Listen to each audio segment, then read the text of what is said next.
یا digitised resources ہوتے ہیں، بہت سارے ریسورسز، بہت سارے ڈیٹا ایسا ہوتا ہے جن کو ڈیجیٹائز کیا گیا ہو، جن کو آن لائن سیو کیا گیا ہوتا ہے، تو وہ بھی ہم آن لائن ان کا ایکسیس کر سکتے ہیں، وہاں تک پہنچ سکتے ہیں۔ اس کے علاوہ بہت سارے مینوسکرپٹس بھی ہوتے ہیں جو کہ آن لائن اویلیبل ہوتے ہیں، اور اس کے علاوہ data.gov.in یہ گورنمنٹ کا ایک پورٹل ہے جس پر گورنمنٹ آف انڈیا اپنے ڈاکومنٹ منسٹریز اور ڈپارٹمنٹ کا ڈیٹا وہ on line us per publish کر دیتے ہیں۔ تو ان ساری چیزوں کا استعمال کر کے ہم یہ سیکنڈری سورس کا ڈاٹا حاصل کر سکتے ہیں، وہاں تک پہنچ سکتے ہیں۔ اس کے بعد ڈیٹا سٹورنگ، ڈیٹا سٹور جب کرنا ہوتا ہے، ڈیٹا سیو جب کرنا ہوتا ہے، تو اس کے لیے بھی ہم ICT کا استعمال کر سکتے ہیں، یعنی بہت سارے ٹیکنالوجیز کا استعمال کر سکتے ہیں۔ ڈیٹا ہم اسپریڈ شیٹس کے ذریعے سیو کر سکتے ہیں یا ڈیٹا بیسز کے ذریعے ہم سیو کر سکتے ہیں۔ ان کو ایک فائل میں سیو کرنا ہوتا ہے اور اس کو پروٹیکٹ کر سکتے ہیں ایک پاس ورڈ بنا کر، ہر ایک فائل کا پاس ورڈ بنا کر ہم اس میں ڈاٹا سیو کر سکتے ہیں، تاکہ کوئی انجان آدمی بھی وہاں تک نہیں پہنچ سکتا ہے اور وہ سیو بھی رہتا ہے۔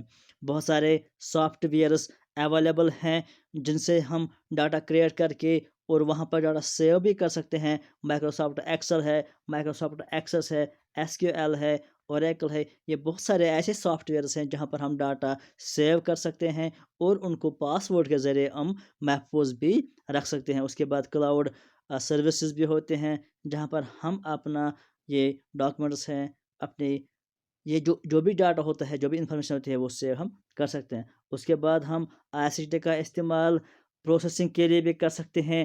ڈاٹا کو پروسیس کرنے کا مطلب جو ڈاٹا ہمارے پاس ہوتا ہے اس کو پھر کیلکولیشن کرنا، اس کا انالیسس کرنا، اس پر کوئی ٹیکنیک اپلائی کرنا، چاہے مین نکالنا ہوتا ہے، چاہے ایوریج نکالنا ہوتا ہے، چاہے کوریلیشن، ریگریشن وغیرہ، یہ سب ہم پروسیس اس کا کر سکتے ہیں آن لائن کے ذریعے ہی۔ اگر مینولی کریں گے تو بہت ٹائم لگے گا، لیکن کمپیوٹر کے ذریعے ٹیکنالوجی کی وجہ سے الیکٹرانکلی ہم بہت ہی کم ٹائم میں بہت زیادہ کیلکولیشن کر سکتے ہیں اس پر، اور بہت ہی ایرر فری کیلکولیشن وہ ہو جاتی ہیں۔ اگر ہمیں پاس ایوریج کرنا ہو، ratio, proportion, standard deviation, correlation, یہ ساری چیزیں، ان سارے کے لیے اب سارے پروگرامز آتے ہیں، وہ پروگرامز کمپیوٹر میں ہم استعمال کر کے یہ ساری چیزیں ہم کر سکتے ہیں۔ اس کے بعد انٹرپریٹنگ آف ڈاٹا، یعنی کیلکولیشن انالیسس کرنے کے بعد ڈیٹا کو انٹرپریٹ کرنا ہوتا ہے۔ ہم گرافیکلی ڈیٹا کو شو کرتے ہیں، ہم چارٹس کے ذریعے مختلف فگرز بناتے ہیں، یہ بھی ہم آن لائن کر سکتے ہیں۔ اگر آپ یہ دیکھو کہ اگر ہم مینولی ڈیٹا کو انٹرپریٹ کریں گے کتنا ٹائم لگتا ہے، لیکن کمپیوٹر کے ذریعے، ٹیکنالوجی کے ذریعے ایک کلک سے پورا گراف بن کے ڈیٹا کا سامنے آتا ہے، تو ایک تو وہ ایرر فری ہوتا ہے اور دوسرا وہ کم ٹائم میں تیار ہو جاتا ہے۔ اس میں ٹیبلز ہم بنا سکتے ہیں، گرافز، چارٹس وغیرہ، یہ سب ہم بنا سکتے ہیں، جس کی وجہ سے ڈاٹا پریزنٹیبل بہت اچھا ہوتا ہے اور اٹریکٹیو بھی بن جاتا ہے۔ اس کے علاوہ ہم کمپیریزن کر سکتے ہیں آن لائن کے ذریعے، مختلف پروگرامز استعمال کر کے، مختلف ٹیکنالوجی استعمال کر کے ہم ڈاٹا کو کمپیئر بھی کر سکتے ہیں۔ کمپیئر کرنے میں بھی ہمیں آسانی ملتی ہے جب ہم ٹیکنالوجی کا استعمال کر لیتے ہیں۔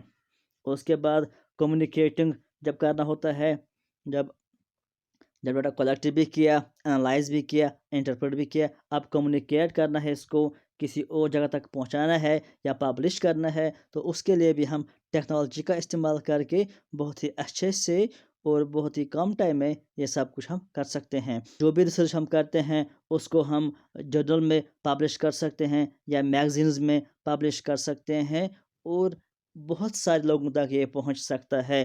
اگر ٹیکنالوجی نہیں ہوتی، یعنی میگزین یا جرنلز آن لائن اویلیبل نہیں ہوتی ہے، تو بہت کم لوگوں تک یہ پہنچ سکتا ہے۔ اس کے علاوہ آج کل یہ بہت ہی امپورٹنٹ ہے، یعنی جو بھی ریسرچ کرتا ہے اس کو مینڈیٹری ہوتا ہے کہ وہ اپنا ریسرچ شودھ گنگا پر اپلوڈ کرے۔ ہر ایک ریسرچ فیلو کو اپنا ریسرچ شودھ گنگا پر اپلوڈ کرنا ہوتا ہے۔ اس سے بہت سارے فائدے ملتے ہیں۔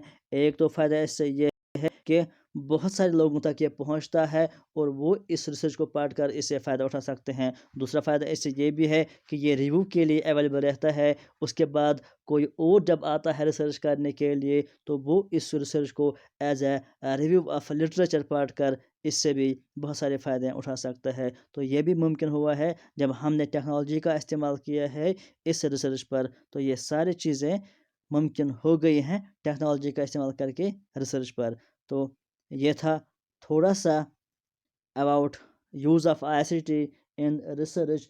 اس کے بعد جو ہمارا نیکسٹ ٹاپک ہے وہ ہے ریسرچ ایتھکس، وہ امپورٹنٹ ٹاپک ہے اور وہ اس یونٹ کا لاسٹ ٹاپک رہے گا۔